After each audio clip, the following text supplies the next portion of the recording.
बराबर ही मावा के ठुअन के मोरी चुलिया के ठुअन लागल उचकुन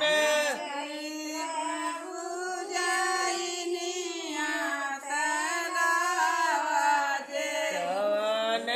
चैत्र दुलहिनिया तला वाजे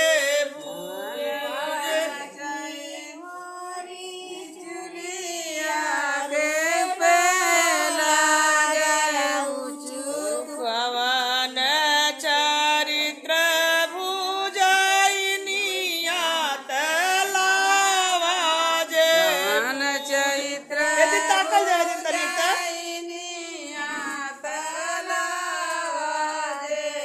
कवन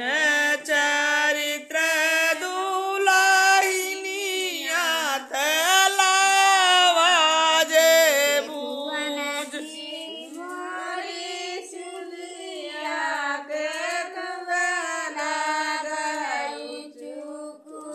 सोनावन के मोरी चुलिया रूपे हो लागल उचकुन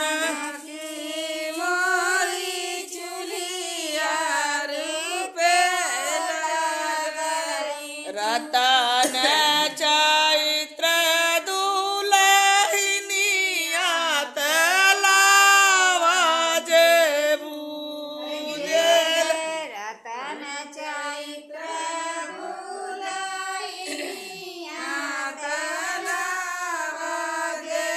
रतन